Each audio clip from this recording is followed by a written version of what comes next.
الحمد لله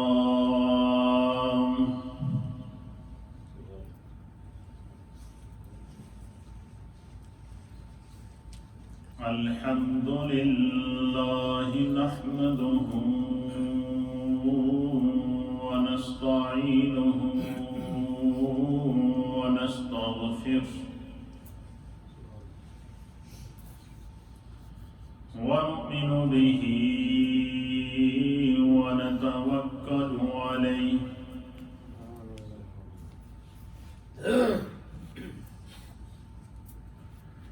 ونعوذ بالله من شرور أنفسنا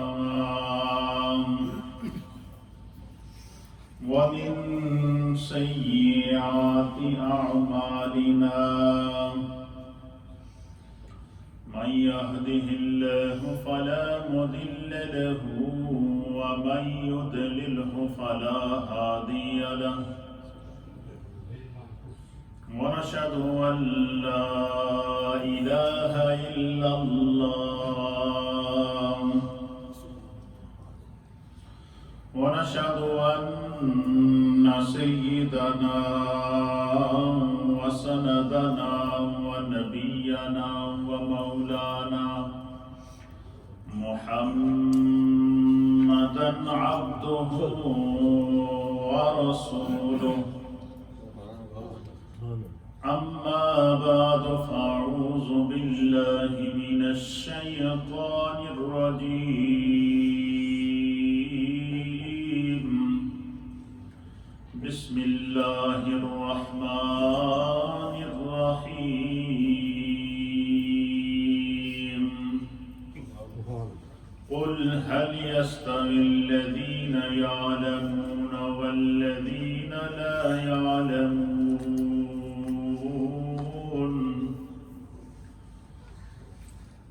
قال النبي صلى الله تعالى عليه وآله وسلم من يرد الله به خيرا يفقه في الدين آمنت بالله وصدق الله مولانا العظيم وصدق رسوله النبي الأمين الكريم إن الله وملائكته يصلون على النبي يا أيها الذين آمنوا صلوا عليه وسلموا تسليما اللهم صل وسلم على سيد الأنبياء والمرسلين وعلى آله الطيبين وأصحابه الطاهرين أجمعين الصلاة والسلام عليك يا سيدي يا رسول الله وعلى آلك وأصحابك يا سيدي يا رحمة للعالمين الصلاة والسلام عليك يا سيدي يا رسول الله وعلى آلك وصحابك يا سيدي يا خاتم النبيين حمد و صلاة کے بعد اللہ رب العالمین کا لاکھ لاکھ شکر اور اس مولا کریم کا بڑا ہی احسان ہے کہ جس رب کائنات نے ہم گناہگاروں کو شکل انسانی میں پیدا فرمایا اور ہمیں طرح طرح کے انعامات اور اکرامات سے نوازا، بالخصوص ہماری ہدایت اور رہنمائی کے لیے ہمیں ایسے ہادی اور رہبر عطا فرمائے کہ جن کے بتائے ہوئے احکامات پر اگر ہم عمل کریں تو ہم دنیا میں بھی کامیاب ہیں اور آخرت میں بھی کامیاب ہیں انشاءاللہ۔ حضرات محترم، آج روئے زمین کے اوپر، چاہے وہ سرزمین پاکستان ہو یا سرزمین ہندوستان ہو یا سرزمین برطانیہ ہو، امریکہ ہو، کینیڈا ہو، جہاں جہاں بھی اہل سنت اور اہل محبت موجود ہیں، وہ امام اہل سنت مجدد دین و ملت، پروانہ شمع رسالت، کشتۂ عشق مصطفیٰ امام احمد رضا محدث بریلی رحمۃ اللہ علیہ کا عرس منا رہے ہیں۔ پاکستان میں آج 25 صفر ہے، انڈیا کے اندر بھی آج 25 صفر، اور اسی طریقے سے 25 صفر ہی امام اہل سنت کا یوم ہے۔ حسن اتفاق ہے 25 صفر المظفر 1340 ہجری کو امام احمد رضا محدث بریلی رحمۃ اللہ علیہ کا وصال ہوا تھا، اور 25 صفر کا دن تھا، تاریخ تھی، اور جمعے کا دن تھا۔ حسن اتفاق ہے کہ آج 25 صفر بھی ہے اور جمعے کا دن بھی ہے، گویا تاریخ بھی وہی لوٹ آئی اور یوم بھی وہی لوٹ آیا۔ اس سے آپ امام اہل سنت امام احمد رضا محدث بریلی رحمۃ اللہ علیہ کی اللہ اور اس کے رسول کی بارگاہ میں مقبولیت اور دین متین کے لیے جو آپ کی خدمات اور عشق مصطفیٰ کے نور کو جو آپ نے بکھیرا ہے، وہ کائنات کے سامنے ہے۔ بریلی شریف میں 3 روزہ عرس جاری ہے، اور آج اس کی آخری تقریب ہے، جس میں لاکھوں افراد شریک ہیں۔ اسی طریقے سے جہاں جہاں بھی امام اہل سنت کے چاہنے والے، ماننے والے، آپ سے محبت کرنے والے موجود ہیں، آج اعلیٰ حضرت امام احمد رضا محدث بریلی رحمۃ اللہ علیہ کے حیات و خدمات، آپ کے علمی مقام اور آپ کی شخصیت کے مختلف پہلوؤں کو کائنات عالم کے سامنے بیان کر کے یہ بتا رہے ہیں کہ کسی ایک شخص کے اندر خدا نے کتنے اوصاف اور کمالات رکھے تھے کہ جس جہت سے بات کرو ایک سمندر نظر آتا ہے۔ امام احمد رضا محدث بریلی رحمۃ اللہ علیہ کی ذات کو سمجھنے کے لیے صرف اتنی بات یاد رکھیے گا کہ کسی صاحب دل نے ایسے اہل اللہ کے بارے میں، علم و عرفان کے ایسے عظیم سمندروں کے بارے میں کسی صاحب دل نے کہا تھا کہ بحر لا ساحل لہ، کہ یہ جو لوگ ہوتے ہیں، جو اولیاء اللہ ہوتے ہیں، ائمہ دین متین ہوتے ہیں، جنہیں اللہ رب العالمین اپنے دین کے لیے پسند فرمائے، یا یوں سمجھ لیجیے کہ جس کی دینی خدمات کو اللہ نے اپنی بارگاہ میں قبول کر دیا، جس کے علم کو، جس کے کردار کو، جس کی گفتار کو، جس کی فکر کو، جس کے خیال کو، جس کے تصور کو، جس کے تخیل کو اللہ نے اپنی بارگاہ میں مقبول کر دیا، ان اشخاص میں سے ایک شخصیت کا نام امام احمد رضا ہے۔ آپ اعلیٰ حضرت امام احمد رضا کی کسی بھی جہت کو لے لیجیے، آپ ایک ہمہ جہت اور علمی اور عبقری شخصیت کے حامل تھے۔ امام اہل سنت کی زندگی کے کسی ایک رخ کو آپ لیں گے، آپ کو وہاں علم بھی نظر آئے گا، آپ کو وہاں معرفت بھی نظر آئے گی، آپ کو وہاں ولایت بھی نظر آئے گی، آپ کو وہاں امامت بھی نظر آئے گی، آپ کو وہاں علم کا بحر بے کران بھی نظر آئے گا۔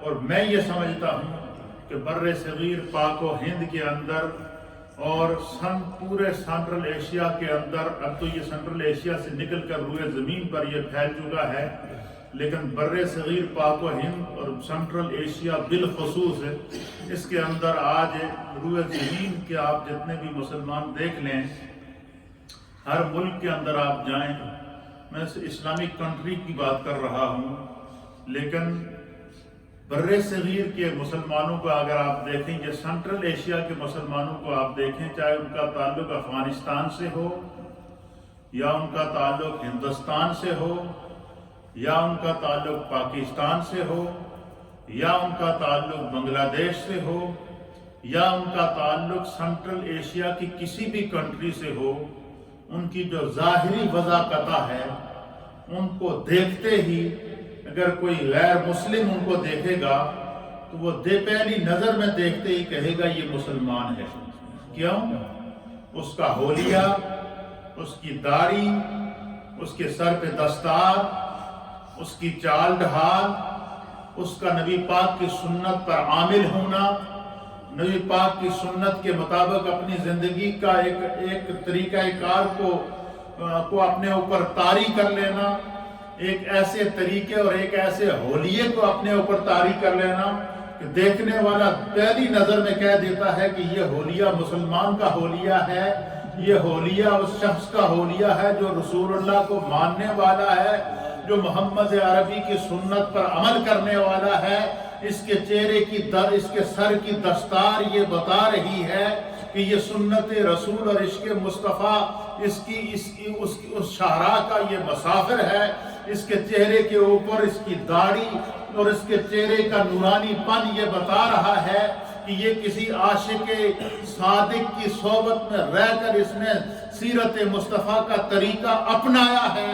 تو آج پورے سینٹرل ایشیا کے اندر جو مسلمان کا حلیہ اسلام کی پہچان بن چکا ہے، اس کے اندر اگر جہاں اور اولیاء کاملین ائمہ محدثین کا اس میں حصہ ہے اور اس میں وافر حصہ اگر اللہ تعالیٰ نے کسی شخصیت کو عطا کیا ہے تو اس کا نام امام احمد رضا ہے۔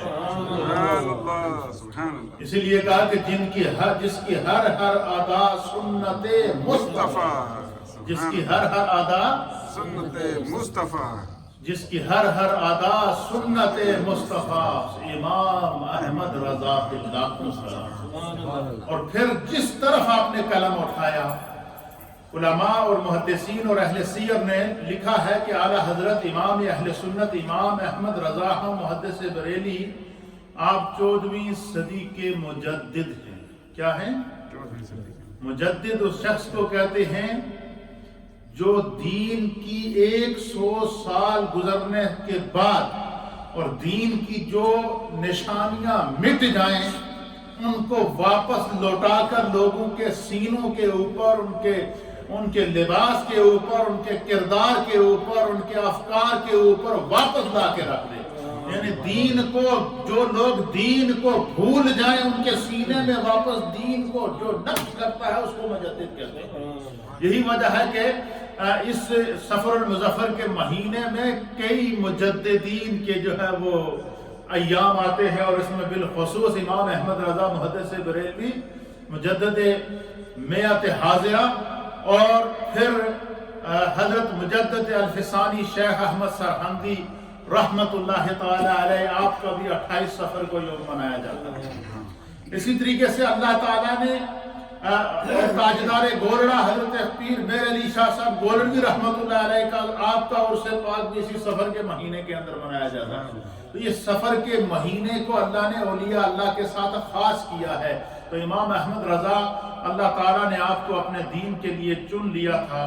آپ ایک عاشق رسول تھے، آپ بہترین عالم تھے، آپ قرآن، یعنی یہ حال تھا اللہ تعالیٰ کے انعامات اور اکرامات کا کہ امام احمد رضا نے ابھی قرآن حفظ نہیں کیا تھا، عالم بنے، 14 سال کی عمر میں اللہ نے آپ کو تمام علوم سے فراغت عطا فرما دی، اور وضع 14 سال کی عمر کا بچہ مکمل علوم و فنون سے فارغ، 150 سے زائد علوم پر دسترس حاصل، 14 سالہ بچہ جبہ پہنا ہوا، سر پہ دستار رکھی ہوئی، نگاہیں جھکی ہوئی، مسند ارشاد پر بیٹھا ہوا ہے، اور کسی دیکھنے والے نے دیکھ کر کہا کہ کتنا پیارا بچہ ہے، تو کسی نے آواز دے کر کہا کہ وہ حافظ جی کی حال ہے تھوڑا۔ کسی نے کیا آواز دے کر اعلیٰ حضرت سے کسی نے کیا کہا کہ حافظ صاحب بات سنیے، یا کسی نے حافظ صاحب کہہ دیا تو آپ بے چین ہو گئے، آپ نے کہا کہ یہ شخص مجھے حافظ سمجھتا ہے۔ اللہ تعالیٰ اس کی زبان کو مبارک کرے اور دعا کی کہ اللہ اس کی سوچ کے مطابق مجھے حافظ بنا دے۔ اس کی میں نے اپنے اسلاف کے طریقے پر اس طرح امام احمد رضا عامل تھے کہ امیر المؤمنین سیدنا صدیق اکبر رضی اللہ تعالیٰ عنہ جب مسند خلافت پر بیٹھتے تو لوگ آپ کی تعریف کرتے، لوگ کہتے کہ آپ کتنے خوش قسمت ہیں، آپ خلیفہ اول ہیں، آپ یار غار مصطفیٰ ہیں، آپ کو جو ہے وہ خلوت میں بھی نبی پاک کی صحبت نصیب ہوئی، جلوت میں بھی نبی پاک کی صحبت نصیب ہوئی، آپ وہ خوش قسمت شخص ہیں کہ حضور نے آپ کو اپنی ظاہری زندگی کے اندر بھی جنتی ہونے کی بشارت دے دی۔ رسول اللہ صلی اللہ علیہ وسلم نے آپ کے فضائل اور آپ کے کمالات کو اپنی وحی والی زبان سے آپ کے کمالات کو بیان کیا، آپ بڑے خوش قسمت ہیں۔ تو حضرت صدیق اکبر کے منہ پر جب کوئی آپ کی تعریف کرتا نا تو اسے تو کچھ نہ کہتے ہیں، لیکن علامہ جلال الدین سیوطی لکھتے ہیں کہ رات کی تنہائی میں صدیق اکبر مصلی پہ بیٹھ کر کہتے یا اللہ یہ لوگ میرے بارے میں جس طرح سوچتے ہیں تو مجھے اس طرح کا بنا دے۔ سیدنا صدیق اکبر کیا دعا کرتے تھے کہ یا اللہ یہ لوگ میرے متعلق جس طرح کی سوچ رکھتے ہیں تو مجھے اس طرح کا بنا دے۔ کسی نے کہہ دیا اعلیٰ حضرت امام احمد رضا کو کہ حافظ صاحب، آپ نے دعا کی کہ بارے الہ یہ مجھے حافظ سمجھتے ہیں تو مجھے قرآن کا حافظ بنا دے۔ پھر وہاں سے اٹھے اور قرآن پڑھنا شروع کر، ایک دن میں ایک سپارہ یاد کیا، دوسرے دن دوسرا سپارہ یاد کیا، تیسرے دن تیسرا سپارہ یاد کیا، چوتھے دن چوتھا سپارہ یاد کیا، پانچویں دن پانچواں سپارہ یاد کیا۔ اعلیٰ حاضر کیا جب 30 دن پورے ہوئے تو اعلیٰ حضرت کے سینے میں 30 سپارے قرآن موجود تھا۔ 30 دن کے اندر امام اہل سنت نے قرآن کو حفظ کر لیا۔ کیوں؟ کسی نے کہہ دیا تھا حافظ صاحب، اور آپ کے دل میں یہ آئی کہ یہ مجھے حافظ قرآن سمجھتا ہے، اے اللہ یہ جس طرح سمجھتا ہے مجھے اس طرح بنا دے۔ یعنی یہ آپ کے حافظے کا یہ عالم تھا، آپ پر کرم کا یہ عالم تھا، آپ پر نظر مصطفیٰ کا یہ عالم تھا، آپ پر رحمت خدا کا یہ عالم تھا۔ یہ ایک مثال ہے۔ دوسری مثال، مفسرین اور محدثین اور اہل سیر نے لکھا کہ اعلیٰ حضرت امام اہل سنت کو 100-150 سے زائد علوم، یعنی ہر علم جتنی اقسام کے علم ہیں 150 سے زائد علوم پر اللہ نے آپ کو دسترس عطا فرمائی۔ اس کا آسان ترجمہ یوں سمجھیں کہ 150 سے زائد علوم کا اللہ نے امام احمد رضا کو عالم بنایا تھا۔ 150 سے زائد علوم کا اللہ نے امام احمد رضا کو ماہر بنایا تھا۔ 150 سے زائد علوم کا اللہ نے امام احمد رضا کو امام بنایا تھا۔ 150 سے زائد علوم کا پر اللہ تعالیٰ نے امام احمد رضا محدث بریلی کو جو ہے وہ اس کی معرفت اور پہچان عطا فرمائی تھی۔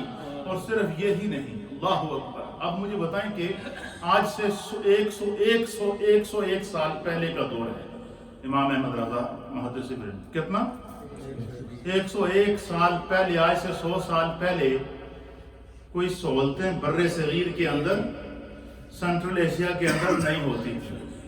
نہ سوشل میڈیا ہوتا تھا، نہ الیکٹرانک میڈیا ہوتا تھا، نہ آج کے دور کے اندر کی جو سائنسی ترقی ہے یہ ہوتی تھی کہ 1 منٹ میں یہاں بیٹھے بیٹھے آپ پوری دنیا کے ساتھ مخاطب ہو سکتے ہیں، یہ نہیں تھا۔ صرف امام احمد رضا کے ہاتھ میں قلم تھا، اور وہ قلم جس کی رب نے قسم کھائی ہے اگر اس قلم کے ساتھ کوئی وفا کر دے، اس قلم کی جو لکھے ہوئے نقوش ہوتے ہیں وہ انمٹ نقوش ہوتے ہیں، وہ پھر داستان بن جاتے ہیں، تاریخ بن جاتے ہیں۔ تو اعلیٰ حضرت امام احمد رضا نے آج سے 100 سال پہلے 1000 سے زائد مختلف علوم، مختلف فنون، مختلف موضوعات کے اوپر کتابیں نقل کی۔ کتنی کتابیں لکھی؟ 1000 سے زائد کتابیں، اور کتابیں میں کوئی چھوٹی موٹی کتابیں نہیں، ان 1000 کتابوں میں سے ایک کتاب کا نام ہے فتاوی رضویہ۔ اس کے بارے میں لکھیں العطایا النبویہ، کہتے ہیں کہ یہ جو فتاوی رضویہ یہ میرے نبی کی عطا ہے جو احمد رضا کو عطا ہوئی ہے۔ ان 1000 کتابوں میں سے ایک کتاب کا کیا نام ہے؟ فتاوی، اور وہ فتاوی رضویہ کوئی ایک والیم کے اندر نہیں ہے، یہ ایک جلد کے اندر نہیں ہے، 32 جلدوں کے اندر ہے۔ کتنی جلدوں کے اندر ہے؟ 32 جلدوں کے اندر ہے۔ اور وہ فتاوی رضویہ کے اندر کیا ہے؟ ہر روز جو لوگ آ کر امام احمد رضا محدث بریلی رحمۃ اللہ علیہ سے ملتے اور آپ سے سوال پوچھتے کہ میرا یہ مسئلہ ہے، اس کا جواب دے دیجئے، اس کو جواب دے کر تو روانہ کر دیتے تھے، اس کے اس سوال کو لکھ کر پھر اس کا جواب تحریری طور پر لکھ لیتے تھے کہ اس طرح کا مسئلہ اگر بعد میں آنے والی نسلوں کو پیش آیا تو ان کو پڑھنے میں آسانی ہو جائے۔ اس طرح فتاوی رضویہ شریف کے اندر امام احمد رضا نے 4000 سے زائد مسئلوں کے جوابات لکھے، اور ان 4000 سے زائد مسائل کے اندر 1000 کے قریب سوالات وہ ہیں جو اس دور کے علماء نے، ائمہ نے، مفتیوں کو درپیش آئے ہیں مسائل، وہ ان مسئلوں کو حل کرنے سے عاجز تھے، تو انہوں نے امام احمد رضا سے مدد طلب کی اور اعلیٰ حضرت کے پاس سوال لکھ کر بھیجا تو آپ نے ان کا جواب دیا۔ یعنی آپ سے مسائل پوچھنے والے اور آپ سے سوالات پوچھنے والے علماء اور ائمہ کی تعداد 1000 تھی۔ اس میں ڈاکٹر بھی تھے، اس میں وکلاء تھے، قانون کا مسئلہ آتا اس کو حل کرتے۔ حتیٰ کہ اہل سیر نے لکھا ہے کہ اعلیٰ حضرت امام احمد رضا 1000 سے زائد کتب کے مصنف تھے، تصنیف تھے، رائٹر تھے، 1000 سے زائد بکس کے کیا تھے؟ رائٹر تھے۔ اور ایک بک ان 1000 بکوں میں سے ان کی ایک بک جو فتاوی رضویہ ہے وہ 33 والیمز کے اندر ہے، 33 جلدوں کے اندر ہے، 33 پارٹس ہیں اس کے، اور اس کے اندر وہ اسی طریقے سے سائنسی علوم کے اوپر اللہ تعالیٰ نے آپ کو جو ہے وہ اتنی مہارت عطا فرمائی تھی کہ صرف سائنسی علوم، آسمانوں کے اوپر کیا ہے، زمین کے نیچے کیا ہے، زلزلے کیسے برپا ہوتے ہیں، زمین کیسے حرکت کرتی ہے، زمین کی گردش کیسے ہوتی ہے، چاند کیسے گھومتا ہے، چاند کی کتنی منزلیں ہیں، اور ہر منزل جو ہے وہ کتنی ڈگری کے اوپر چاند پہنچتا ہے تو نظر آتا ہے، کتنی ڈگری کے اوپر سورج پہنچتا ہے تو جو ہے وہ زوال کا وقت ہوتا ہے۔ اس پوری سائنسی ریسرچ کے اوپر جس کا تعلق زمینی اور آسمانی علوم کے ساتھ ہے، امام احمد رضا محدث بریلوی نے 150 کتابیں لکھی۔ 150 کتابیں اعلیٰ حضرت نے صرف سائنسی علوم پر لکھی ہیں۔ سائنس کے علوم کے اوپر، سائنس کی ریسرچ کے اوپر، 7 زمینوں کی ریسرچ کے اوپر، 7 آسمانوں کی ریسرچ کے اوپر، اسی طریقے سے جو روئے زمین کا جو نظام چل رہا ہے اس کی ریسرچ کے اوپر، جس کے اوپر آج 1400 سال کے بعد آج ہماری سائنس ترقی کر رہی ہے، امام احمد رضا نے بغیر کسی آلے کے، بغیر کسی سیارے کے، بغیر آسمانوں کے اوپر جو ہے وہ سیاروں کے ذریعے سیر کرنے کے اور ریسرچ کرنے کے، اللہ تعالیٰ نے آپ کو ایسے علوم و فنون کی مہارت عطا فرمائی تھی کہ صرف سائنسی علوم کے اوپر امام احمد رضا نے 150 سے زائد کتابیں نقل فرمائی۔ اسی طریقے سے علم ہندسہ کے اوپر آپ نے کتاب لکھی جس کو ہم ریاضی کہتے ہیں، جیومیٹری کے اوپر آپ نے کتاب لکھی ہے، فزکس کے اوپر آپ کی کتاب موجود ہے، بیالوجی کے اوپر جو علوم ہیں اس کے اوپر آپ کی کتاب موجود ہے۔ اسی طریقے سے ہر وہ علم جو آج کے دور کے اندر سائنسدانوں کو ضرورت ہوتی ہے اس کا حل امام احمد رضا نے ایک پوری کتاب کی صورت میں پیش کیا ہے۔ گویا کہ آپ کا قلم جس طرف اٹھتا چلا گیا، اللہ رب العالمین نے اعلیٰ حضرت امام احمد رضا کو اس طرف جو ہے وہ دسترس عطا فرمائی۔ اسی طریقے سے قرآن کریم فرقان مجید کا آپ نے ترجمہ کنز الایمان کے نام پر کیا۔ کس نام سے کیا؟ قرآن کریم کا ترجمہ آپ نے کیا، اور پھر جب ترجمہ یہ قرآن امام اہل سنت امام احمد رضا محدث بریلوی رحمۃ اللہ علیہ نے کیا تو اس کا عالم کیا تھا کہ اس انداز سے قرآن کی ایک ایک آیت کا ترجمہ اور ایک ایک حرف کا ترجمہ کیا کہ وہ ترجمہ بھی ہے اور تفسیر بھی ہے۔ اور جہاں جہاں آ کر کچھ لوگوں نے ترجمہ قرآن کے اندر خطا کھائی ہے اور الفاظ کا جو ہے وہ ظاہری معنی انہوں نے لیا ہے، امام احمد رضا نے جب اس پر نگاہ دوڑائی تو خدا نے پردے کھول دی۔ یہ جو اولیاء اللہ ہوتے ہیں نا، ان کے بارے میں نبی پاک صلی اللہ علیہ وسلم نے فرمایا کہ اتقوا فراست المؤمن فإنه ينظر بنور اللہ۔ حضور نے فرمایا کہ جو مومن کی سمجھ ہوتی ہے، جو اس کی سوچ ہوتی ہے، جو اس کی تھنکنگ ہوتی ہے، جو اس کی سمجھ اور فراست ہوتی ہے، اس معاملے میں خدا سے ڈرا کرو۔ کیوں؟ فَإِنَّهُ يَنظُرُ بِنُورِ اللَّهِ، وہ جب کسی چیز پر غور کرتا ہے نا تو اللہ اس کے آگے سے پردے ہٹا دیتا ہے۔ کیا کرتا ہے؟ اور جب خدا پردے ہٹا دے فرمایا وہ دیکھتا پہلے ہے اور بولتا بعد میں۔ کیا کرتا ہے؟ اس کی ایک مثال کیا ہے؟ فاروق اعظم کا دور خلافت، جمعے کا دن مسجد نبوی کے منبر پر بیٹھے ہوئے حضرت ساریہ کی قیادت میں آپ نے لشکر شام میں بھیجا ہوا لڑنے کے لیے، اور اس لشکر کے اوپر دشمن نے پہاڑی کے اوپر سے حملہ کر دیا۔ اب نیچے حضرت ساریہ اور ان کی فوج موجود ہے اور ان کو پتہ نہیں کہ دشمن پہاڑی کے اوپر سے حملہ کر رہا ہے۔ فاروق اعظم مدینہ شریف میں ہے، لشکر کہاں ہے؟ شام میں ہے۔ آپ نے جب غور کیا، جمعے کے دوران منبر پر بیٹھے ہوئے سیدنا فاروق اعظم نے غور کیا کہ ساریہ کا لشکر بھیجا تھا وہ کس حال میں ہے، جمعے کے اوپر خطبہ دے رہے ہیں، اور خطبہ بھی نماز سے پہلے جو خطبہ ہوتا ہے جس کے اندر بولنا منع، جس کے اندر یہ حکم ہے کہ سننا فرض۔ جس طرح ہم زور کی نماز کتنے رکعت پڑھتے ہیں؟ فرض 4، لیکن آپ نے کبھی غور کیا کہ ہم جمعے میں 2 فرض پڑھتے ہیں، 4 نہیں پڑھتے؟ کیوں؟ کہ وہ 2 فرض جو ہے وہ خطبے کے دوران اس کو اللہ تعالیٰ 2 خطبوں کا ثواب عطا فرما دیتا ہے۔ اتنی ان خطبوں کی اہمیت ہے۔ اس دوران فاروق اعظم نے دیکھا کہ میں نے جو لشکر شام میں اسلام کا لشکر بھیجا تھا وہ مشکل میں ہے، تو خطبے کے دوران کہا یا ساریۃ الجبل، اے ساریہ پہاڑ کے نیچے آ جاؤ، دشمن اوپر سے آ رہا ہے۔ اللہ اکبر۔ یعنی مدینے میں بیٹھ کر آپ نے شام میں دیکھ لیا کہ فوج کیا ہو رہی ہے، تو اللہ کے حبیب نے کیا فرمایا کہ اتقوا فراست المؤمن فَإِنَّهُ يَنظُرُ بِنُورِ اللَّهِ، کہ مومن کی فراست کے معاملے میں خدا سے ڈرو، وہ اللہ کے نور سے دیکھتا ہے۔ اسی طریقے سے امام احمد رضا کو خدا نے وہ نگاہ عطا فرمائی تھی، وہ علوم لدنی عطا فرمائے تھے، وہ معرفت کے خزانے عطا فرمائے تھے کہ قرآن کی کسی آیت کا ترجمہ کیا تو جب اس پر غور کیا تو اللہ نے پردے ہٹا دیے، پردے ہٹا دیے۔ قرآن کریم کے اندر سورہ والضحیٰ یہ آیت ہے وَوَجَدَكَ ضَالًّا فَهَدَىٰ، ایک آپ کو مثال دیتا ہوں۔ ضالًّا کا عربی زبان کے اندر ایک معنی ہے گمراہ۔ کیا معنی ہے؟ ضال اور مدل کہتے ہیں گمراہ اور گمراہ کرنے والا۔ اس کا عربی کا ایک معنی کیا ہے؟ گمراہ۔ اب بعض لوگوں نے قرآن کا ترجمہ کیا، ترجمہ قرآن تو انہوں نے کیا لیکن ان کے سینے محبت مصطفیٰ سے خالی تھے۔ ان کے پاس علم تو تھا لیکن علم کے اندر عشق مصطفیٰ نہیں تھا، علم تو تھا لیکن علم کے اندر معرفت کا نور نہیں تھا۔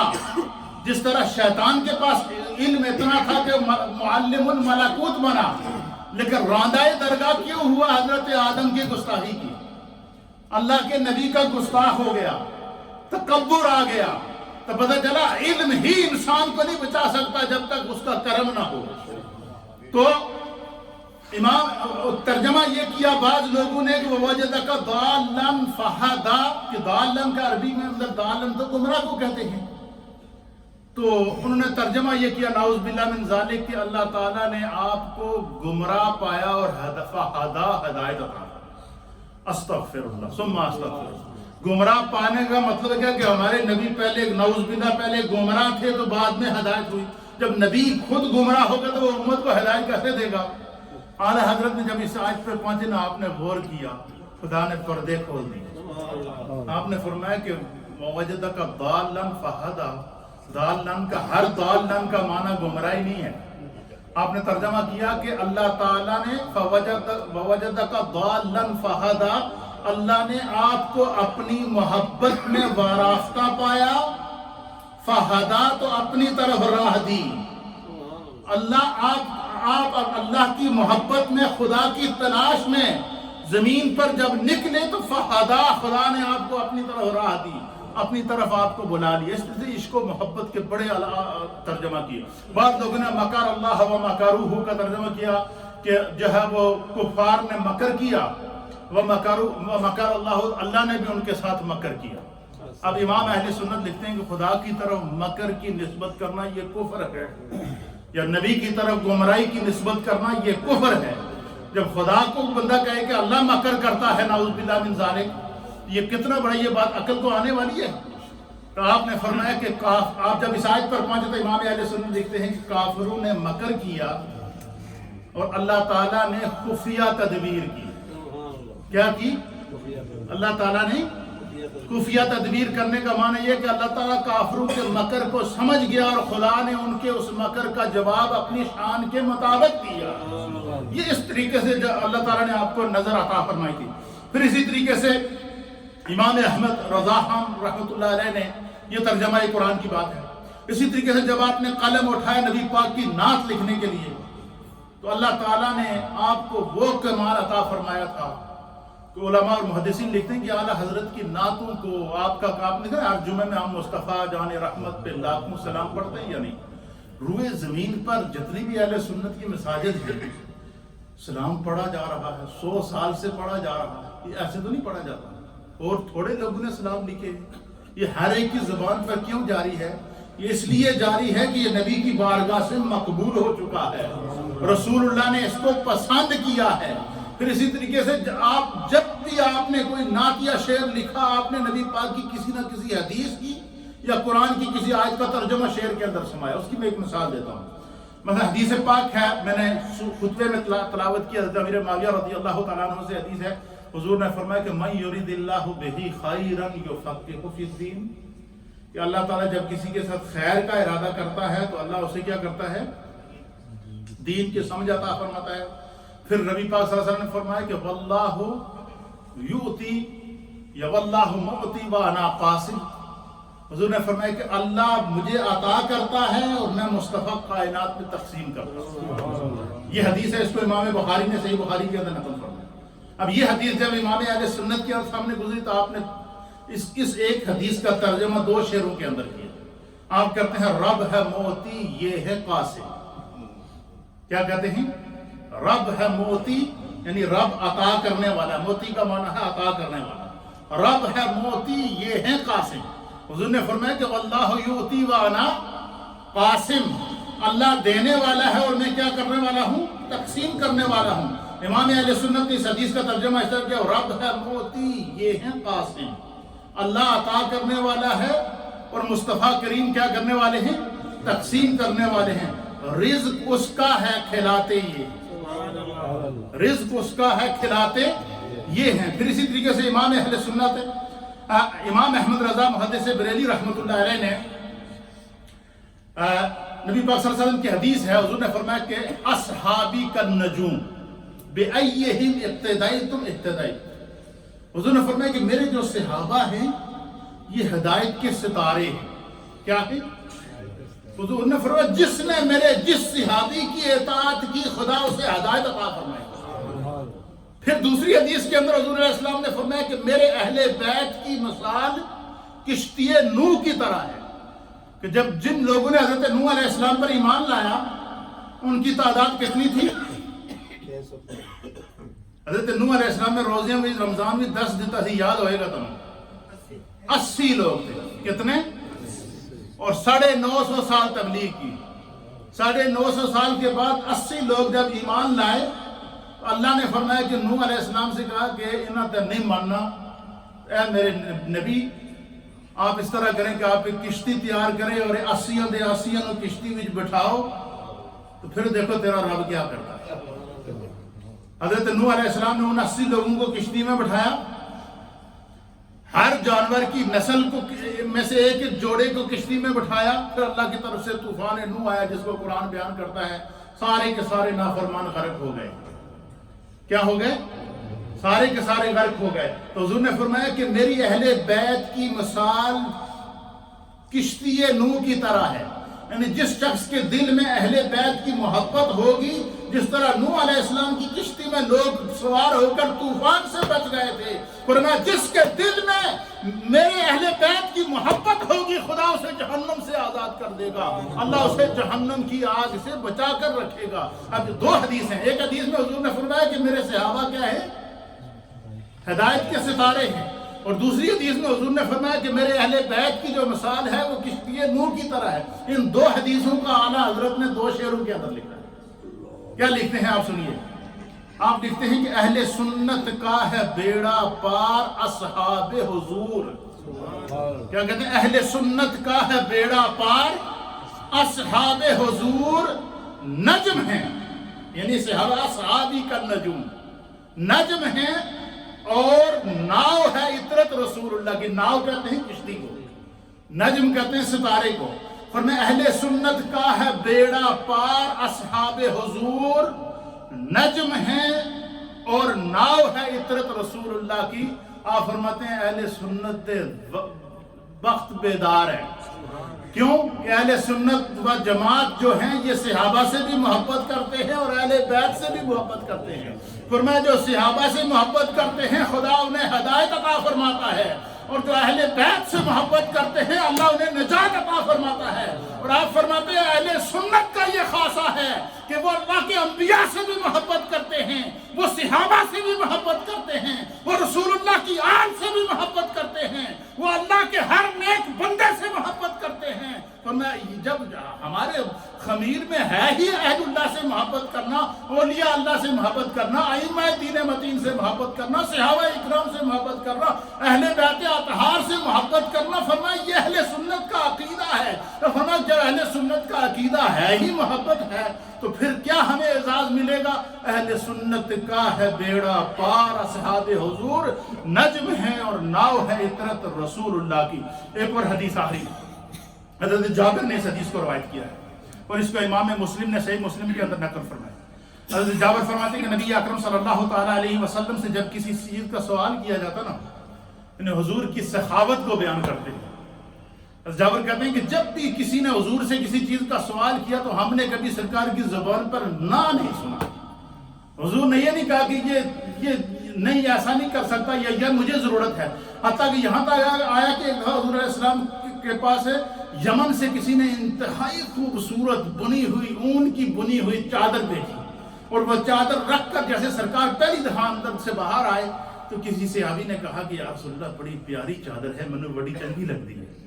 تو حضور نے یہ نہیں فرمایا کہ ایک ہی چادر ہے یمن سے آئی ہے، حضور نے اس کو اتارا اور ان کے جابر کہتے ہیں کہ ہم نے سرکار کی زبان پر کبھی لفظ نہ نہیں سنا کہ حضور سے کسی نے کچھ مانگا ہو اور حضور نے عطا نہ کیا ہو، کیونکہ سرکار نے پہلے ہی کہہ دیا کہ رب ہے موتی، یہ ہے قاسم، رزق اس کا ہے، کھلاتے یہ ہیں، اور فرمایا کہ اللہ عطا کرنے والا ہے اور میں مصطفیٰ تقسیم کرنے والا ہوں۔ تو آپ فرماتے ہیں حضرت جابر کہ کبھی ہم نے سرکار کی زبان پر نہ نہیں سنا۔ اور اس حدیث کا ترجمہ امام اہل سنت کیا کہتے ہیں؟ کہتے ہیں واہ واہ کیا جود و کرم ہے شاہ بطحہ تیرا۔ واہ کیا، اس حدیث کا ترجمہ کرتے ہیں، واہ کیا جود و کرم ہے شاہ بطحہ تیرا، نہیں سنتا ہی نہیں مانگنے والا تیرا۔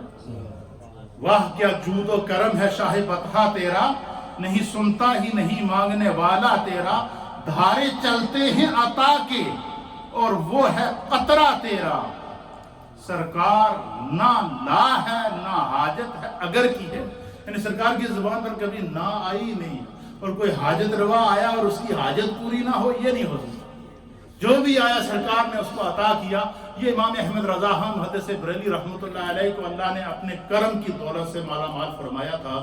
جس طرف رخ کرتے ہیں امام احمد رضا اس فن کے امام نظر آتے ہیں، کیونکہ آج عرس اعلیٰ حضرت ہے اور پوری دنیا میں امام اہل سنت کا عرس منایا جا رہا ہے اور یوم رضا ہے، اس لیے اس برکت سے ہم نے تذکرہ امام اہل سنت کیا تاکہ نیکوں کا ذکر کرنے سے بخشش ہوتی ہے۔ نیکوں کا ذکر کرنے سے حضرت ابو علی قلندر اور اسی طریقے سے حضرت ابو علی دقاق رحمۃ اللہ علیہ بہت بڑے اللہ کے ولی تھے، تو ان سے کسی نے پوچھا کہ حضور آپ کی مجلس میں ہر وقت لوگ بیٹھے رہتے ہیں، لنگر چلتا رہتا ہے، ذکر کی محفلیں سجی رہتی ہیں، تو اس میں کوئی لوگ ایسے بھی ہوتے ہیں جنہوں کی نیت نہیں ہوتی کہ اسی محفل ہی جائیے، ویسے دیکھا دیکھا دوستی یاری بھی آ جاتے ہیں. آپ نے فرمایا, کسی نے سوال کیا کہ جس بندے کی ثواب کی نیت نہ بھی ہو وہ بھی اگر اولیاء اللہ کی محفل میں آئے تو اسے کچھ فائدہ پہنچتا ہے یا کہ نہیں؟ حضرت ابو علی دکاک نے فرمایا کہ اسے 3 فائدے پہنچتے ہیں. جس کی نیت نہ ہو اس کو 3 فائدے پہنچتے ہیں. جس کی نیت اس کا کیا عالم ہوگا؟ آپ نے فرمایا جس کی نیت نہ بھی ہو ثواب کی اسے پھر بھی فائدہ پہنچتا ہے. اس کا فرمایا اس کا پہلا فائدہ کیا پہنچتا ہے؟ فرمایا اگر اس کا دل سخت ہوگا تو خدا کے ذکر کی برکت سے, ولی اللہ کی مجلس کی برکت سے اللہ اس کا دل نرم کر دے گا. پہلا فائدہ. اور دوسرا فائدہ کیا ہوگا؟ اعلیٰ حضرت فرماتے ہیں کہ اگر وہ کسی سچے, حضرت ابو علی دکاک کہتے ہیں کہ اگر وہ کسی سچے مرشد کی تلاش میں ہوگا, سچے رہنما اور مقتدا کی تلاش میں ہوگا, تو ولی اللہ کی مجلس کی برکت سے اللہ اسے سچا مرشد عطا فرمائے گا. اور تیسرا فائدہ اس کو کیا ہوگا؟ فرمایا اس کو مرنے سے پہلے اللہ تعالیٰ ایسا نرم دل عطا فرمائے کہ مرنے سے پہلے اس کی توبہ قبول ہو جائے گی. اس لیے یہ اہل اللہ کی مجلس میں ان کا ذکر کرنا, ان کی تعلیمات کو بیان کرنا, یہ راحت کا ذریعہ ہے. اسی لیے کہتے ہیں کہ جس کا کوئی مرشد نہ ہو اس کا مرشد داتا صاحب کی کشف المعجوب ہے. داتا صاحب کے ہاتھوں کی لکھی ہوئی کتاب اس کا مرشد ہے. اگر بندہ کشف المعجوب کو پڑھ لے اللہ اس کو ہدایت عطا فرما دے گا. اللہ تعالی ہمیں اہل اللہ اور پاکان امت کے مرتبے کو سمجھنے کی توفیق دے.